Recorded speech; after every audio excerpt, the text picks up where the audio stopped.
This is for people who feel empty after scrolling but still can't stop doing it. The ones who pretend they're just bored, but deep down they're running from something they don't want to admit. You're not wasting time. Your phone is using your pain to keep you here. It's not just entertainment anymore, it's emotional survival. You scroll when he ghosts you.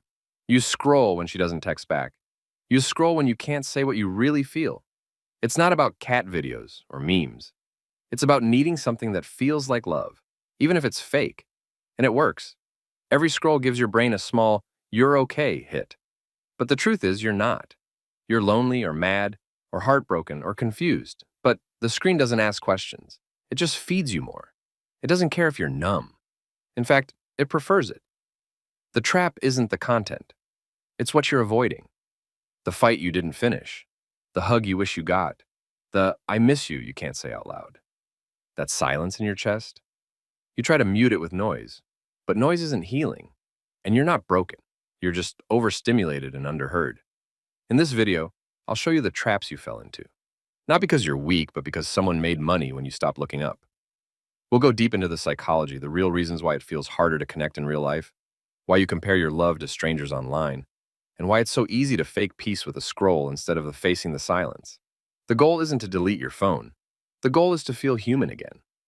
And it starts with understanding these traps before they make you believe love is something you just watch, not feel. This is for people who feel addicted to their feed but starved in their relationship. You keep checking your phone, but your connection with your partner keeps shrinking. Here's why that happens, and how your brain is getting rewired without you knowing. Visual overload makes real love feel dull. When you scroll through hyper-edited couple goals, filtered dates, and perfect smiles, your brain starts expecting that from your own life. Your real relationship? It has awkward silences, texts with typos, fights about dumb stuff. It doesn't sparkle like your feed. So slowly it stops feeling special. Not because it isn't, but because your brain forgot what real looks like. The fix is messy but real. You have to choose raw over perfect. Put the phone down during the boring moments. Laugh at the off-camera stuff. Watch them breathe, not just pose. That's where love lives. Not in the highlight, but in the ordinary. Now let's talk about another trap. Your brain thinks scrolling it'll connection. You get a like, a DM, a story view from your crush. It feels good, but it's not real closeness. It's feedback without intimacy. You start needing the notifications just to feel okay. And when they don't come, you spiral. Meanwhile, the person sitting next to you feels ignored. You can't be present with them because you're chasing digital proof that you're wanted. If you've been distant in your relationship lately, this might be it. You're not emotionally unavailable. You're emotionally distracted. Start replacing "who liked this" with "who did I really talk to today?" Then do more of that.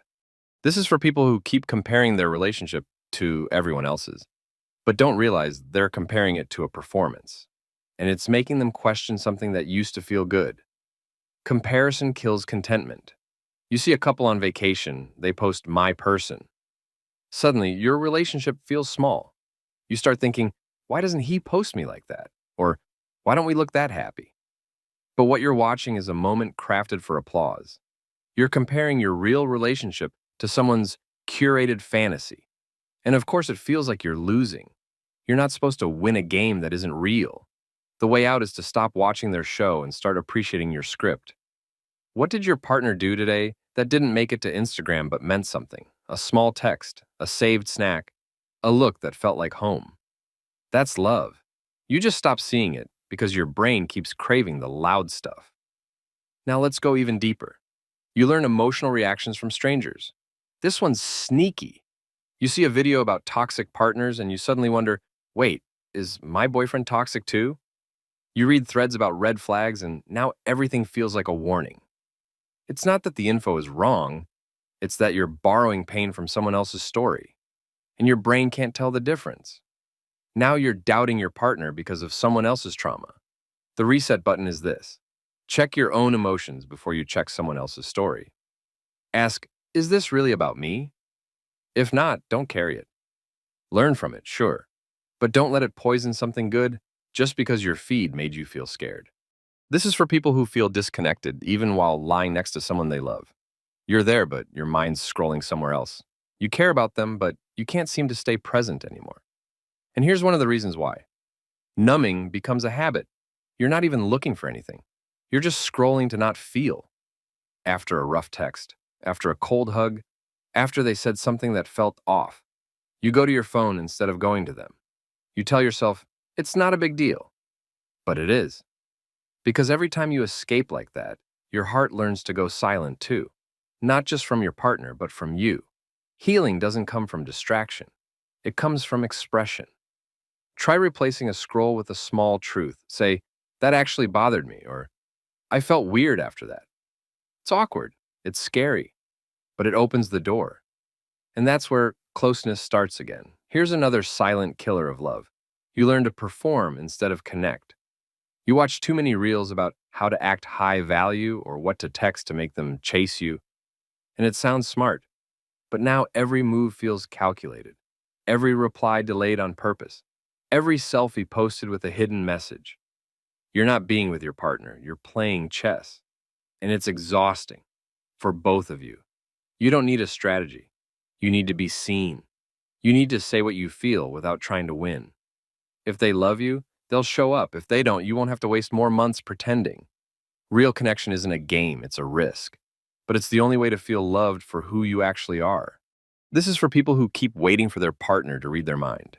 You post sad things. You repost love quotes. You hope they'll get the message, but deep down, you know, they probably won't. And that's the last trap.